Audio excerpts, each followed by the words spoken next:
Hari ini siapa yang tidak hadir? Ibu.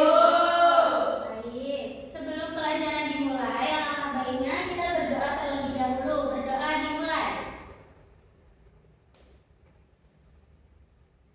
Berdoa selesai.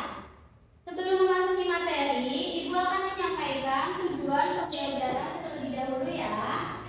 Tujuan pembelajaran pada hari ini ada 5. Peserta didik mampu menjelaskan pengertian teks anekdot. Peserta didik mampu mengidentifikasi struktur teks anekdot. Peserta didik mampu menjelaskan tujuan teks anekdot. Peserta didik mampu menganalisis kaidah pembahasan teks anekdot. Dan yang terakhir, peserta didik mampu mempresentasikan teks anekdot dengan bahasa yang jelas dan santun. Selanjutnya, Ibu punya pertanyaan pemantik ya. Apa kalian pernah membaca atau mendengar cerita lucu yang sebenarnya menyindir satu kejadian? Pernah. Selanjutnya, pernahkah kalian mengalami peristiwa lucu di sekolah yang sebenarnya mengandung pesan atau pelajaran? Pernah. Apa itu teks anekdot? Cerita lucu. Iya, betul. Di sini bukunya contoh teks anekdot ya. Silakan Mbak Noni tolong dibacakan. Baik. Contoh teks anekdot. Judulnya Logika Siswa. Yang pertama abstraksi. Kadang logika siswa itu di luar dugaan. Yang kedua orientasi. Di kelas, guru sedang menjelaskan pentingnya sarapan sebelum berangkat sekolah. Yang ketiga krisis. Guru berkata, sarapan itu penting supaya otak bisa bekerja dengan baik. Siapa di sini yang tidak sarapan tadi pagi? Seorang siswa dengan santai mengatakan. Yang keempat ada reaksi. Guru bertanya, kenapa kamu tidak suka sarapan? Siswa itu menjawab, karena saya tidak mau otak saya capek, Bu. Guru bingung. Maksudnya, siswa itu menjelaskan, katanya kalau makan, otak harus kerja. Jadi saya istirahatkan saja dari pagi. Yang terakhir ada kode. Guru langsung terdiam, lalu berkata, sepertinya otak kamu sudah lama istirahat ya. Kelas langsung tertawa. Baik, terima kasih ya Mbak Noni. Jadi dapat disimpulkan bahwa teks anekdot itu teks yang berisi apa? Yang berisi pengertian. Teks anekdot adalah cerita singkat yang lucu atau menarik yang biasanya berisi kritik terhadap suatu peristiwa, tokoh, atau fenomena sosial. Cerita dalam teks anekdot sering diangkat dari kejadian nyata atau dibuat seolah-olah nyata dengan tujuan menyampaikan pesan secara halus melalui humor. Yang kedua ada struktur teks anekdot. Ada berapa? 5. Apa aja? Observasi, orientasi, krisis, reaksi, kode. Baik, abstraksi itu bagian pembuka yang memberikan gambaran awal tentang isi cerita.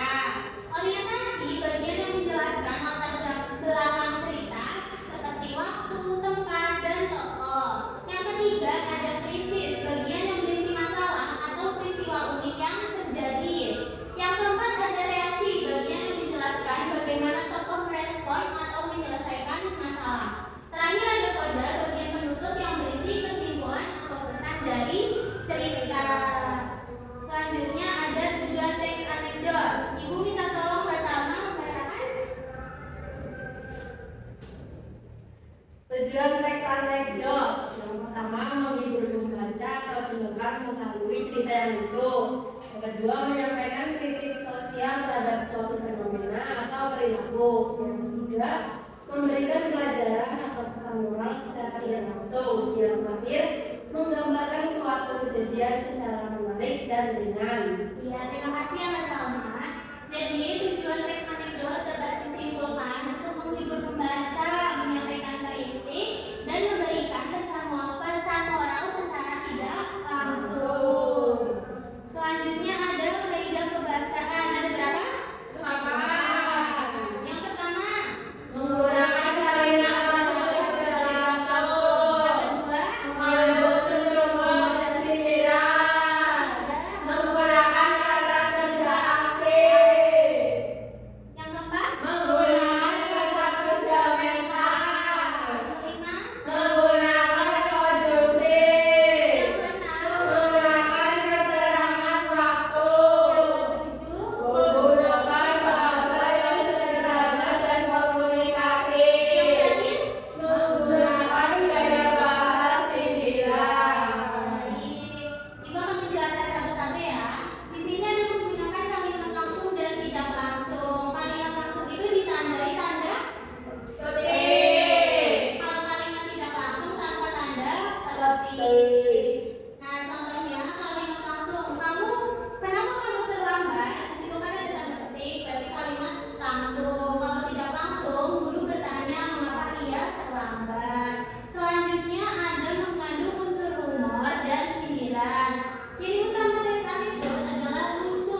berjalan. Yang keempat adalah menggunakan tata kerja mental. Contohnya berpikir, merasa, mengira, dan berharap. Yang kelima menggunakan konjungsi atau kata penghubung. Contohnya lalu, kemudian, karena, sehingga, dan tetapi. Yang keenam menggunakan keterangan waktu. Contohnya suatu hari, kemarin, pagi itu, pada suatu waktu.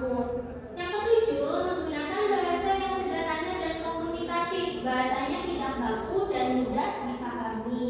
Yang kedelapan menggunakan gaya bahasa sindiran. Contohnya ucapan yang terlihat biasa tetapi sebenarnya menyindir. Selanjutnya ada tugas. Di sini ibu punya LKPD ya. Ini dikerjakan secara kelompok. Nanti kalian mengerjakannya dengan teman sebangku. Di sini udah ada petunjuk kerja kelompok. Yang pertama, bentuklah kelompok yang terdiri atas 2 sampai 3 peserta didik. Yang kedua, bacalah contoh teks anekdot yang telah diberikan guru dengan sesama. Di sini kan ada contohnya, nanti kalian baca dulu.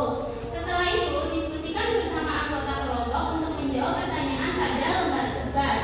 Selanjutnya, tuliskan hasil diskusi pada lembar kerja yang telah disediakan. Yang kelima, presentasikan hasil diskusi kelompok di depan kelas dan kelompok lain memberikan tanggapan atau pertanyaan. Jelas? Jelas.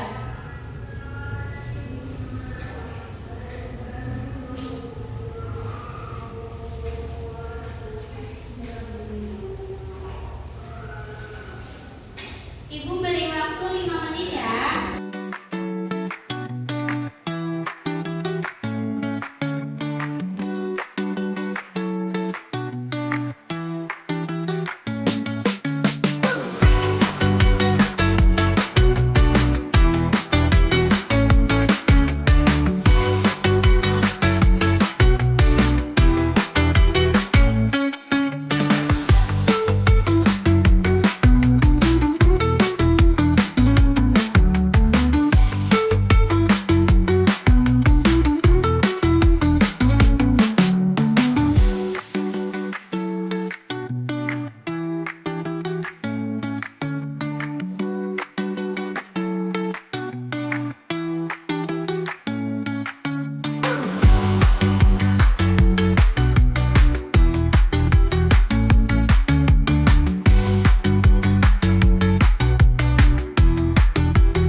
setelah ulang hari ini.